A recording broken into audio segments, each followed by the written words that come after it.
Hello everyone, आज हम पढ़ेंगे परिवहन समस्या, ट्रांसपोर्टेशन प्रॉब्लम। और ये परिवहन समस्या का दूसरा व अंतिम भाग है। पहला भाग फर्स्ट वीडियो में आपने देखा कि परिवहन समस्या किसे कहते हैं और परिवहन समस्या को हल करने की विधि कौन कौन सी है, और साथ ही उसमें से एक विधि हमने उदाहरण के द्वारा वहां पर समझने का प्रयास किया था, और वो था लीस्ट कॉस्ट मेथड, न्यूनतम लागत विधि, और उसके प्रश्न हमने हल करके देखे थे। अब हम चलते हैं सेकंड मेथड में, जो मेथड है नॉर्थ वेस्ट कॉर्नर मेथड, उत्तर पश्चिम कोना विधि। मैं यहां पर एग्जांपल ले रहा हूं और एग्जांपल के साथ ही आपको समझाते हुए चल रहा हूं ताकि आसानी से आपको समझ में आ जाए। ठीक है, चलिए आपको एक क्वेश्चन दिया जा रहा है जिसमें परिवहन समस्या के प्रॉब्लम्स को, समस्या को हल करना है, और विधि दिया जा रहा है आपको नॉर्थ वेस्ट कॉर्नर मेथड, उत्तर पश्चिम कोना विधि। यहां पर आप देखेंगे एक आपको दिया जा रहा है मंजिल में D1, D2, D3, D4 के रूप में इंडिकेट किया गया है, और स्रोत बता रहे हैं आपको O1, O2, O3 के रूप में। जैसे कि हमने देखा था कि अंदर जो एलिमेंट्स है, ठीक है, इसको हम पर यूनिट कॉस्ट, प्रति इकाई लागत कहते हैं। ठीक, और यहां पर सप्लाई यानी कि पूर्ति दिया हुआ है, नीचे आपको डिमांड यानी कि मांग के बारे में डिटेल जानकारी दिया हुआ है। आप देखेंगे यहां पर 6, 4, 1, 5, 8, 9, 7, 7, 4, 3, 6, 3 ये जो दिया हुआ है ये टोटल 12 एलिमेंट्स है, और ये 12 एलिमेंट्स जो है वो कहलाते हैं पर यूनिट कॉस्ट। हम इसको जो आपको मंजिल बता रहा है वो मार्केट भी कह सकते हैं, स्रोत जो बता रहा है वो आपका कारखाना या फैक्ट्री भी कहा जा सकता है। मतलब एक मंजिल जो है जहां पर पहुंचेगा वहां पर 6, 8, 4 है, सेकंड मंजिल में 4, 9, 3 है कॉलम में, थर्ड मंजिल के लिए 1, 7, 6 है, और लास्ट के 5, 7, 2 दिया है।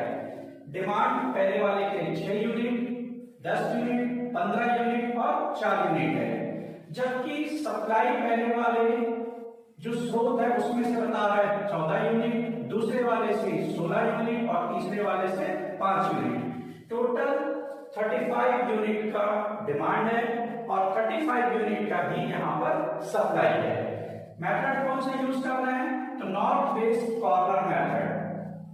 जैसे कि नाम से ही पता चल रहा है उत्तर पश्चिम कोना विधि, तो हमको इसमें करना क्या होता है, सबसे पहले कॉर्नर के नंबर्स को लेना है। कॉर्नर का नंबर कौन सा है? जैसे यहां पर 6 है, तो इस कॉर्नर के नंबर से आप शुरू करेंगे। आपको याद होगा ये C11 कहलाता है, फर्स्ट कॉलम, तो यहीं से आप शुरू करेंगे।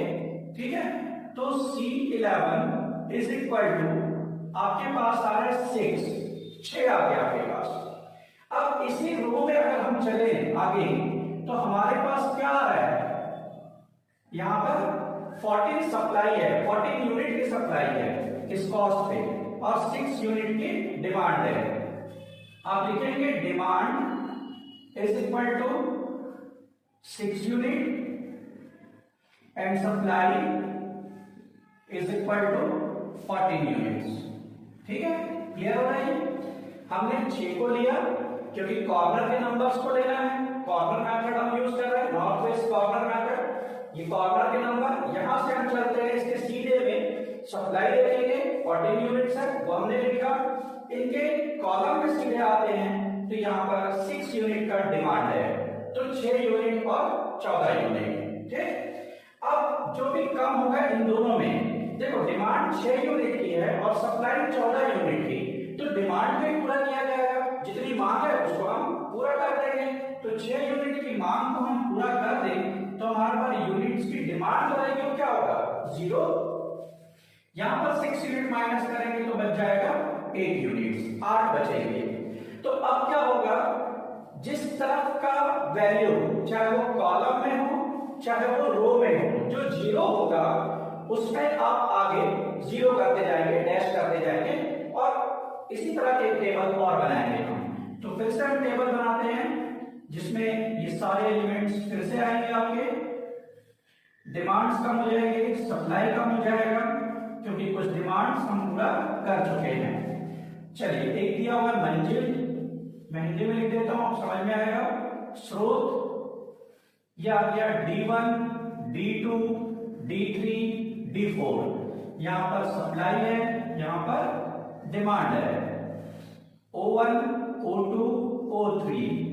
अब यहां पर 6 मेरे पास है, 6 है, ये 6 मैंने लिया और 6 में जो पूरा हो रहा है 14 या 6, कौन सा पूरा होगा?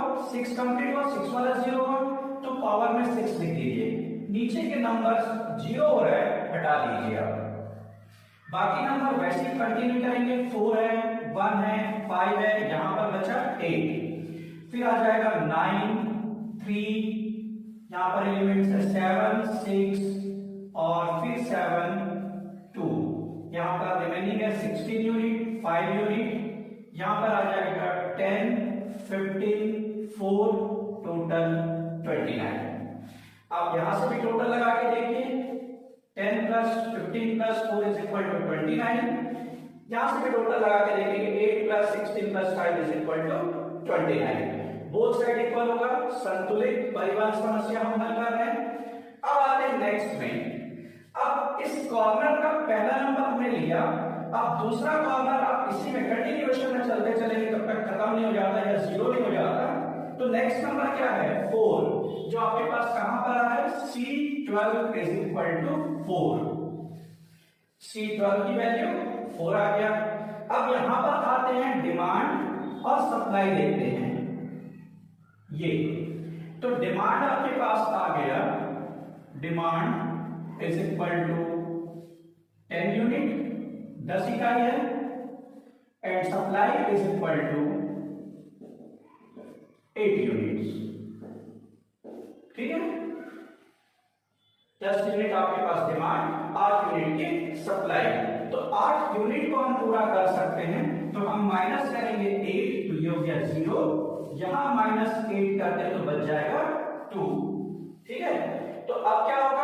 अब ये रो आप 0 करेंगे, तो नया टेबल जो बनेगा वो कैसे बनेगा? वो टेबल बना देते हैं पहले हम।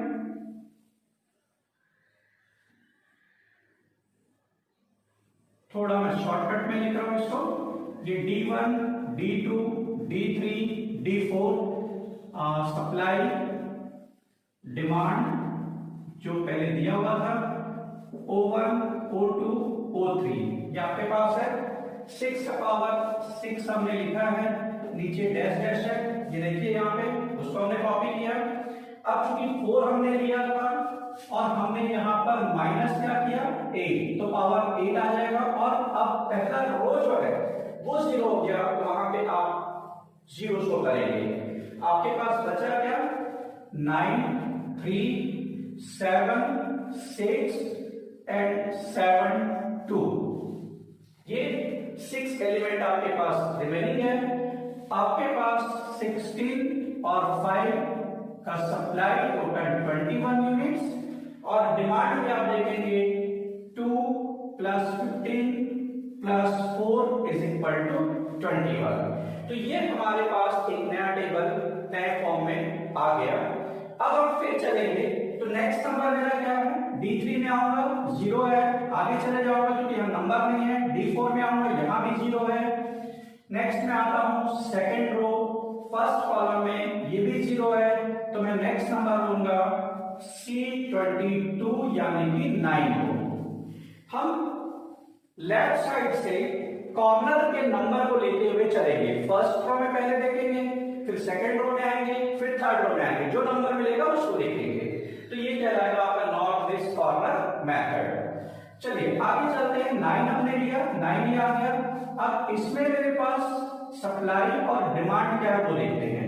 तो डिमांड हमारे पास है 2 यूनिट एंड सप्लाई हमारे पास है यहां पर 16 यूनिट्स। ठीक है, demand is equal to 2 units है और supply is equal to 16 unit है। 16 यूनिट हम बेच सकते हैं, लेकिन खरीदार कितने हैं, मांग करने वाले कितने, सिर्फ 2 है, तो 2 ही यूनिट बिकेगा, बाकी रह जाएगा हमारे पास। तो -2 किए तो 0 हो गया, ये -2 करते हैं तो हमारे पास बच जाएगा 14।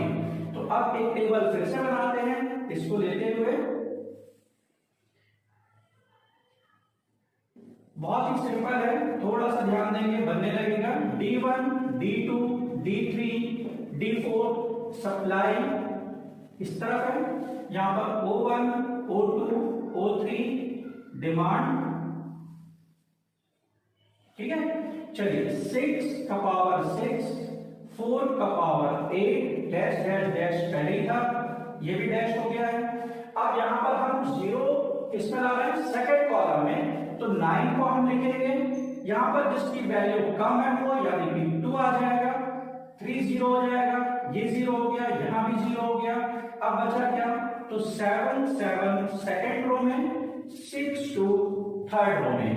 आपके पास सप्लाई है 14 यूनिट्स, 5 यूनिट्स, टोटल 19 यूनिट्स का, और डिमांड भी 15 plus 4 is equal to 19 units का आपके पास डिमांड भी है। आ रहा है यहां तक समझ में? चलिए क्वेश्चन बिल्कुल वैसे ही चलेगा, बहुत कुछ चेंजेस नहीं होंगे, हम फिर आगे चलते हैं इसमें। चलिए अब देखिए यहां पर फिर से आप देखेंगे नेक्स्ट नंबर क्या होगा। नेक्स्ट नंबर क्या है हमारे पास 7, यानी कि ये किसके लिए आ गया, C23 इज इक्वल टू 7। अब यहां पर अगर हम डिमांड और सप्लाई को देखें तो क्या होगा, तो डिमांड हमारे पास है 15 unit, demand is equal to 15 units and supply is equal to 14 units। ठीक है, डिमांड और सप्लाई पता है आपको, मिल गया। अब क्या होगा, डिमांड 15 यूनिट्स का लेकिन सप्लाई 14 यूनिट्स के, तो 15 यूनिट्स के बजाय 14 यूनिट की सप्लाई होगी, एक बच जाएगा, मतलब माइनस करेंगे 14 तो बचेगा 0, माइनस करेंगे 14 15 में से तो बच जाएगा 1। तो फिर से आप एक टेबल बनाएंगे यहां पर, और वो टेबल कैसे बनेगा, तो आप देखिए ये फिर से जो बच गए हैं उन्हीं को कैरी करना है, ताकि 0 में आप लाइन खींच देंगे, D1 D2 D3 D4 supply, demand O1 O2 O3, 6 दिया हुआ है, 6 का पावर 6 था आपके पास, 4 था, 4 का पावर 8 0 0, फिर इसके बाद 9 इसके लिए 2 टाइम्स था, 7 आपका आया, 7 आपने लिया था यहां पर ध्यान देंगे, और 7 के लिए आपने क्या किया 14 लिया है, 0 करके 14 आ गया, ये डैश डैश 0 हुआ है। थर्ड रो में आपके पास आया 6 और 2 5 यूनिट्स आपके पास रिमेनिंग है, 5 यूनिट्स है, यहां पर ऑलरेडी 0 था, 14 में से 15 में से 14 लेस करेंगे 1 था, और यहां पर 4 था, दोनों साइड आपके पास आ गया 4 + 1 5 और 5। ठीक, चलिए अब चलते हैं, ये प्रोसेस तब तक करना है जब तक कि आपकी डिमांड और सप्लाई 0 ना हो जाए। चलिए नेक्स्ट स्टेप देखेंगे, अब क्या होगा, आपके पास बचा, आगे चलेंगे 0 0 0 तो 6 आ गया, तो C33 इज इक्वल टू 6। यहां पर डिमांड कितना है, demand is equal to 1 unit and supply is equal to 5 units. ठीक है, 5 यूनिट की सप्लाई है, तो अब क्या करेंगे, 1 - 1 इज इक्वल टू 0, एक डिमांड है उसको पूरा कर देंगे हम, तो हमारे पास सप्लाई कितना रह जाएगा 4 यूनिट का। फिर से आप एक टेबल बनाएंगे, चलिए ये D1 D2 D3 D4 supply, demand O1 O2 O3 ये आपको दिया हुआ है, 6 पहले जैसे था कॉपी कर दीजिए, 4 का पावर 8 दिया हुआ है, dash dash dash. Next time पे 9 है आपके पास, 2 7 के लिए है 14 डैश।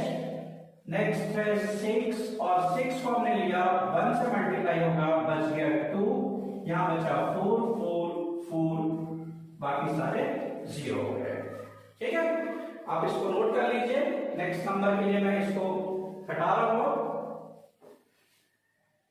चलिए आप देखेंगे यहां पर हमारे पास D4 में एक 2 बस बचा हुआ है जो इंडिकेट करता है C34 को। C34 इज इक्वल टू 2 और यहां पर डिमांड और सप्लाई दोनों बराबर है, तो demand and supply is equal to 4 units, दोनों इक्वल है। तो क्या करेंगे, यहां से 4 माइनस करेंगे 0 हो जाएगा, यहां से 4 माइनस करेंगे 0 होगा। यहां पर डिमांड और सप्लाई दोनों बराबर है। तो अब यहां पर ये कंप्लीट हो गया आपका आंसर। आप चाहे तो एक टेबल और बना सकते हैं। चलिए एक लास्ट टेबल और बनाते हैं हम।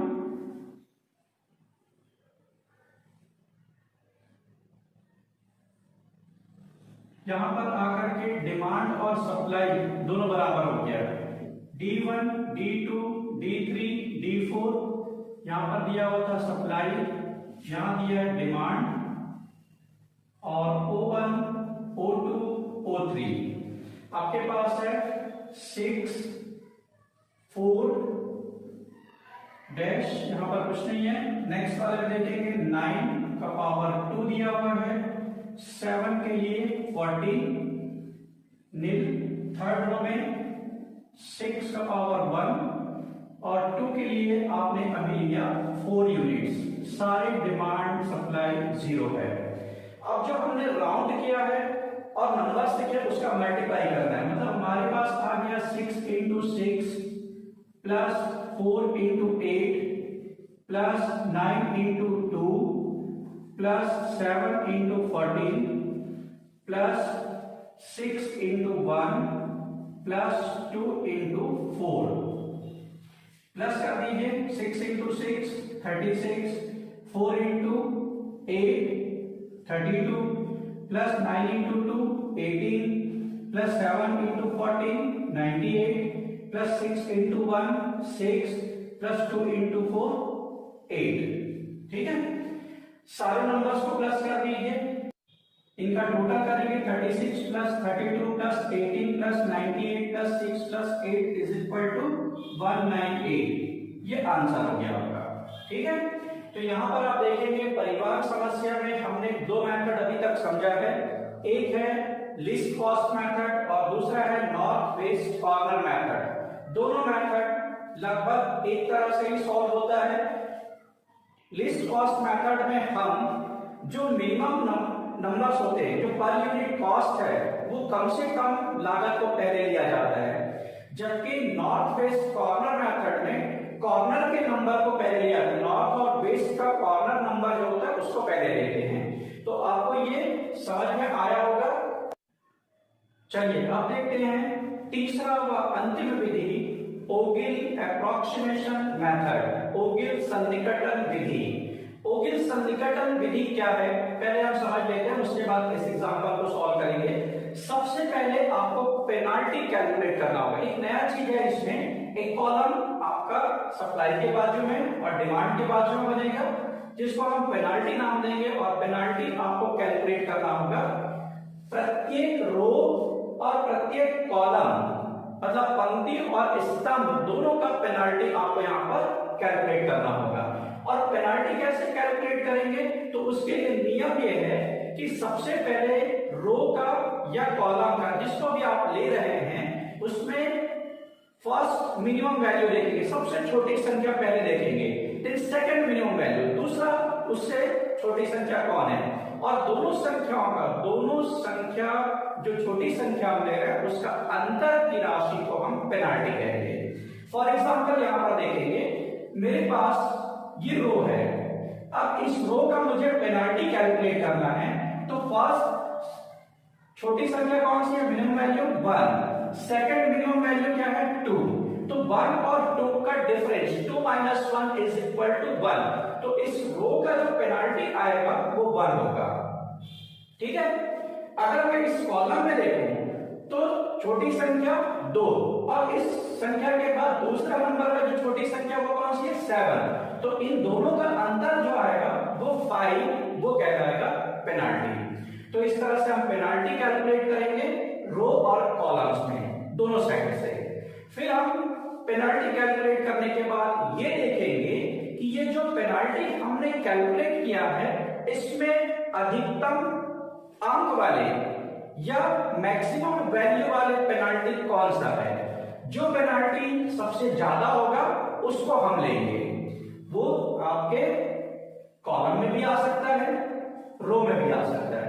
तो कोई एक नंबर को आप डिसाइड करेंगे जो हाईएस्ट नंबर है उसको, और फिर वहां से हम देखेंगे सपोज यहां का नंबर, इस रो का जो नंबर है पेनाल्टी का वो ज्यादा आया, तो हम देखेंगे कि इस रो में सबसे छोटी संख्या कौन सी है, और उस छोटी संख्या के पास से हम कैलकुलेट करेंगे सप्लाई और डिमांड को, वो देखेंगे। और सप्लाई और डिमांड को जैसे पहले हम पूरा करते थे, जितनी मांग है और पूर्ति है तो कम वैल्यू वाले को पूरा किया जाता था, अगर मांग कम है तो मांग पूरा होगा, पूर्ति कम है तो पूर्ति को हम पूरा करेंगे।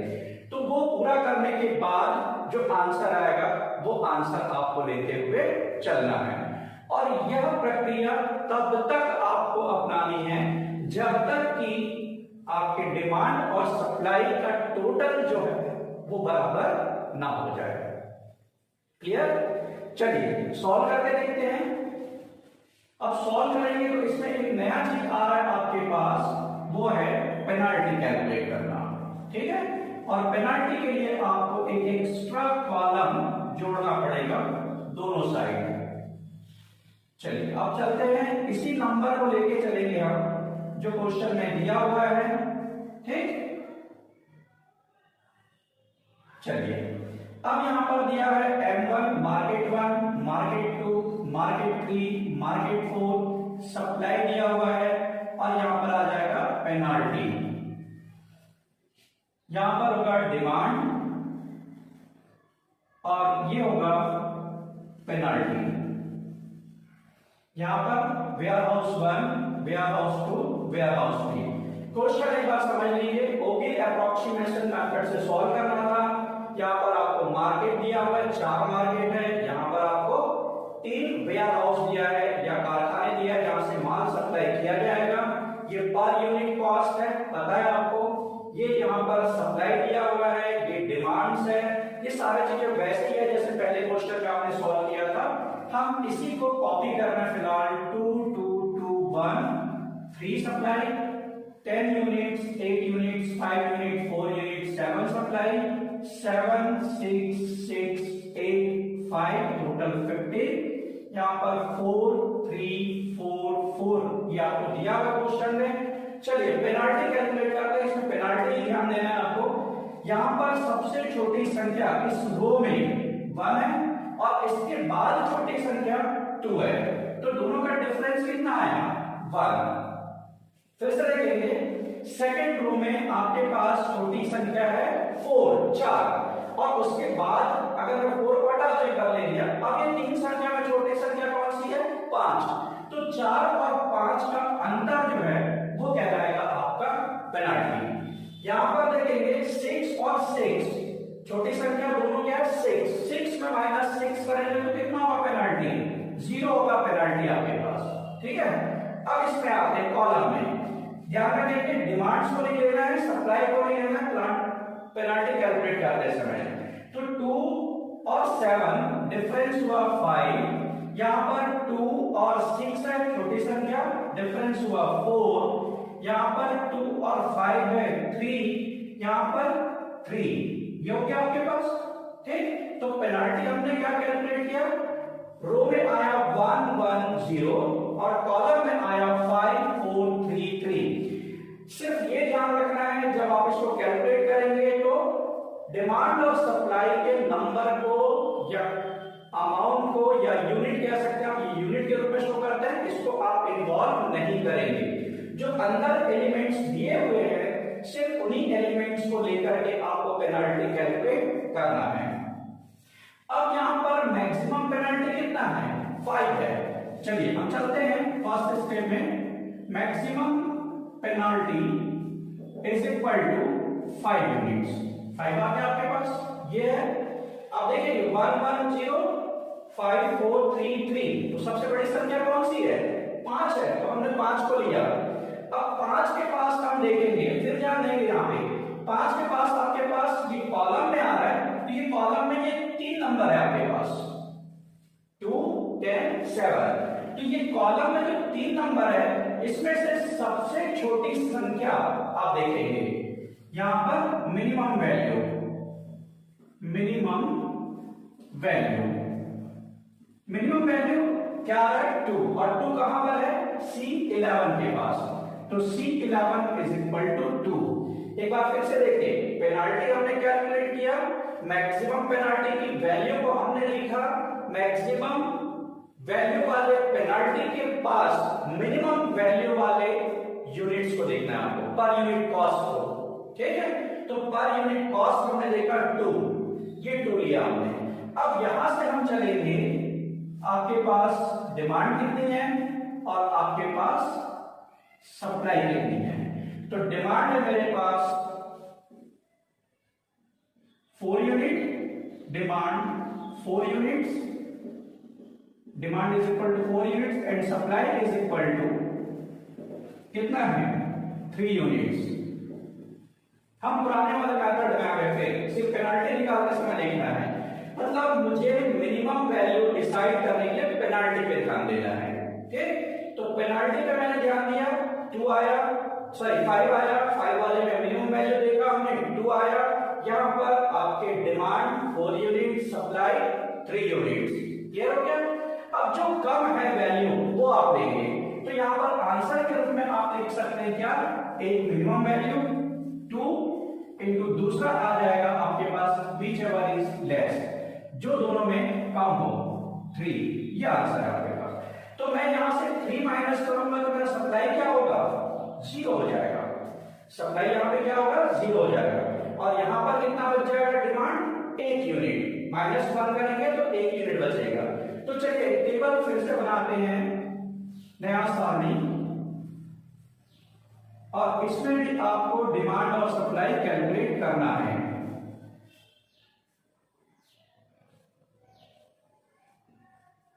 ठीक है, जैसा दिया है क्वेश्चन कॉपी कर लीजिए। सबसे पहले M1 M2 M3 M4 ये दिया हुआ है आपको। फिर इसके बाद आते हैं warehouse 1, warehouse 2, warehouse 3।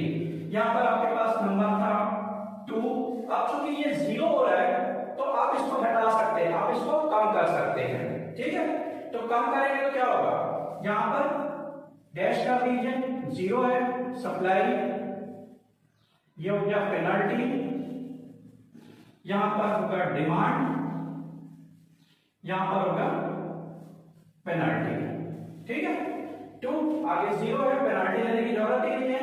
नीचे आ गया है 10 और 7 फर्स्ट कॉलम, 8 और 6 सेकंड कॉलम, 5 और 6 थर्ड कॉलम, 4 और 8 ये बच गया आपके पास, वो हमने लिख दिया वहां पे, ठीक। ये साइन आपको लगाना नहीं है, मैंने सिर्फ समझाने के लिए लगाया है इसको, तो ये नहीं लगाएंगे आप। तो आपके पास जो बचा हुआ आप लिख लीजिए, यहाँ पर 7 कैरी करेंगे, यहाँ पर 5 है, 5 आ जाएगा, यहाँ पर आप देखेंगे आपके पास 1 बैलेंस है, 3 4 4 और टोटल आ जाएगा 12 आ गया मेरे पास ये, ठीक।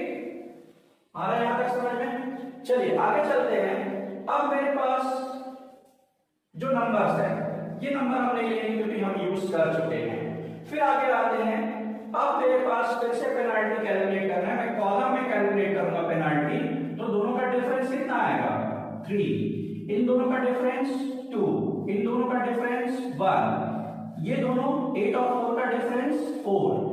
अब मैं रो में चलता हूं, सबसे छोटी संख्या 4 है, फिर दूसरे नंबर पे छोटी संख्या 5 है। दो छोटी संख्याओं को देखेंगे उसका अंतर 1, यहाँ पर 6 और 6 0। अब यहाँ पर हम देखेंगे पेनाल्टी में सबसे बड़ी संख्या कौन सी है। Maximum penalty, maximum penalty is equal to, अब देखिए 3 2 1 और 4 है, तो हम इसमें 4 को लेंगे, यहाँ पर 1 और 0 है तो 4 आ गया। मैक्सिमम पेनाल्टी क्या है 4। अब 4 वाले कॉलम में चलेंगे हम, तो कॉलम में मिनिमम वैल्यू कहां पर आ रहा है 4C 24 पे 4 है, ठीक है 8 और 4 है, तो छोटी संख्या कौन सी है 4। अब यहां पर हम देखेंगे डिमांड और सप्लाई कितनी है, तो demand is equal to 4 unit and supply is equal to 7 unit, ठीक है। तो डिमांड और supply, demand 4 unit, supply 7 unit, तो 4 इकाई की जो मांग है उसको हम पूरा करेंगे। तो -4 करते हैं इसमें तो बैलेंस आएगा 0, 7 में -4 करेंगे तो बैलेंस आएगा 3। चलिए एक नया टेबल हम बनाते हैं, यहां पर ध्यान से देखेंगे, और ये आपका M1 M2 M3 M4 जो मार्केट को बता रहा है, warehouse 1 warehouse 2 warehouse 3, 2 का पावर 3, और ये आपका फर्स्ट रो जो है वो 0 हो चुका है। सेकंड रो में आपके पास है 10 8 5 4, और सप्लाई जो है वो बचा हुआ है आपके पास 3 यूनिट। आगे चलते हैं वेयर हाउस 3 में 7 6 6, और आप देखेंगे यहां पर चूंकि मार्केट 4 का जो कॉलम है वो 0 हो रहा है, तो यहां पर हम 8 की जगह पे 0 साइन रखेंगे या डैश लगा देंगे, और आपके पास सप्लाई जो बचेगा वो 5 यूनिट रहेगा। टोटल कितना हुआ 8 यूनिट की सप्लाई है। डिमांड देखिए कितना है, तो डिमांड फर्स्ट 1 है, सेकंड मार्केट के लिए 3 है, थर्ड मार्केट के लिए 4 है, और लास्ट मार्केट में 0 हो गया है, ठीक है। आपने यहां पर 4 को लिया, 4 आपके पास है मैक्सिमम पेनाल्टी, 4 यूनिट का डिमांड का, और 4 यूनिट आपका मिनिमम वैल्यू है, तो 4 का पावर 4 आप यहां पर शो करेंगे, ठीक। चलिए फिर हम एक कॉलम लेते हैं पेनाल्टी के लिए, यहां पे फिर से आपको पेनाल्टी कैलकुलेट करना होगा। पेनाल्टी कैसे कैलकुलेट करते हैं, तो अब यहां पर 2 नंबर है आपके पास 7 और 10, दोनों का डिफरेंस 3, यहां पर 8 और 6 दोनों का डिफरेंस 2, 5 और 6 है, और इन दोनों का अंतर जो आएगा वो 1 आ जाएगा, यहां पर कुछ भी नहीं है। इसी तरह से आप पेनाल्टी कैलकुलेट करते हैं, पेनाल्टी कैलकुलेट करेंगे रो में, तो फर्स्ट रो 0 आ गया, सेकंड रो में आप देखेंगे मिनिमम वैल्यू 5 है, देन सेकंड मिनिमम वैल्यू 8, दोनों का डिफरेंस 3। यहां पर 6 और 6 दिया हुआ है लास्ट रो में, तो 6 - 6 इज इक्वल टू कितना होगा 0 हो जाएगा, तो यहां पर पेनाल्टी आया 3 0 आपके रो से, और कॉलम में आ रहा है 3 2 1। अब यहां पर देखेंगे रो में भी आपको 3 मिल रहा है मैक्सिमम पेनाल्टी, और ये रिपीट हो रहा है इसमें कॉलम में, तो दोनों में से किसी भी नंबर को आप लेकर के आंसर ला सकते हैं, आंसर में कोई फर्क नहीं पड़ेगा। चलिए हम लेते हैं कॉलम वाले 3 को, यानी कि maximum penalty is equal to 3 units, ठीक है। अब यहां पर हम देखेंगे मिनिमम वैल्यू, इस 3 के आगे चलेंगे तो मिनिमम वैल्यू होगा आपके पास, मिनिमम वैल्यू क्या है 7, जो कहां पर है 7 है C31 पे 7 यूनिट, ठीक है। कॉस्ट कितना है 7। अब यहां पर हम देखेंगे आपके पास जो 7 आया है, इसी के आगे चलते हैं डिमांड और सप्लाई देखेंगे हम, तो demand is equal to 1 unit and supply is equal to 5 units है। क्लियर? डिमांड कितना है? 1 यूनिट और सप्लाई 5 यूनिट्स। तो अब क्या करेंगे? 7 तो मिनिमम वैल्यू है आपका, लेकिन डिमांड 1 है और सप्लाई 5 है, तो एक मांग की पूर्ति हम कर सकते हैं। तो यहाँ पर इस मांग की पूर्ति करेंगे तो क्या होगा? -1 करेंगे अगर हम यहाँ पे, ठीक है, तो बैलेंस क्या होगा? 0। यहाँ -1 करते हैं तो बैलेंस क्या होगा? 4। तो ये 4 आपके पास बैलेंस बचा है। तो एक नया टेबल आप बनाएंगे। नेक्स्ट, चलिए टेबल आप फटाफट बनाते जाइए, जल्दी समझ में आएगा ये। मार्केट 1, वापस मार्केट 2, मार्केट 3, मार्केट 4, यहाँ पर है हमारा सप्लाई, और लास्ट कॉलम जो रहता है वो है पेनाल्टी का। पेनाल्टी यहाँ पर है warehouse 1, warehouse 2, warehouse 3, और ये है डिमांड, ठीक है। और एक लास्ट कॉलम जो आप लेते हैं वो आ गया पेनाल्टी के लिए। पेनाल्टी, ये पेनाल्टी आपको हर बार कैलकुलेट करना होगा। चलिए मार्केट 1 में आते हैं। 2 का पावर 3 है, फर्स्ट रो 0 है सारे, सेकेंड रो में आपके पास है 10, 8, 5, 4 का पावर 4, 3 यूनिट्स यहाँ पर है, ठीक है। नेक्स्ट में आते हैं 7। अब इस 7 वाला चूंकि 0 हो गया है तो ये आप हटा सकते हैं। 0, 7 आ गया, 7 की हमने 1 यूनिट्स दिए थे वो आ गया, फिर 6, 6 डैश, और यहाँ पर 4 यूनिट्स। तो टोटल आपके पास सप्लाई है 7 यूनिट्स का, और डिमांड आप देखेंगे फर्स्ट 0 है, सेकंड 3 है, थर्ड 4 है, और लास्ट 0 है। तो ये दोनों का टोटल 7 और 7 हो गया। फिर से पेनाल्टी कैलकुलेट करेंगे तो यहाँ पर हमारे पास सिर्फ 2 नंबर है, 6 और 8 दोनों का डिफरेंस 2, 5 और 6 दोनों का डिफरेंस 1, लास्ट 0, कुछ भी नहीं आएगा। रो में चलते हैं, फर्स्ट रो 0 है, सेकंड रो में आपके पास है 8 और 5 दोनों का डिफरेंस 3 आ जाएगा। फिर यहाँ पर 6 और 6 दिया हुआ है तो दोनों का difference 6 - 6 is equal to 0। Clear? तो यहाँ पर आपके पास जो मैक्सिमम पेनाल्टी है वो क्या है? तो मैक्सिमम पेनाल्टी यहाँ पर हमको फिर से मिल गया 3। चलिए इसको आप नोट कर लीजिए, फिर आगे देखते हैं।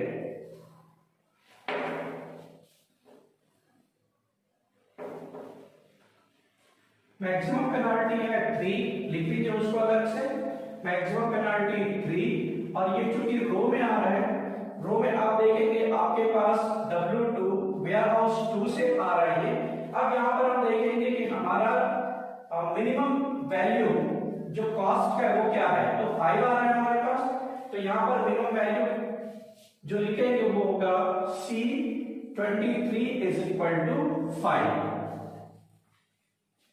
रुपए, ठीक है। अब यहां पर देखेंगे डिमांड कितनी है, तो डिमांड 4 यूनिट है, सप्लाई 3 यूनिट। तो demand is equal to 4 unit and supply is equal to 3 unit, ठीक है।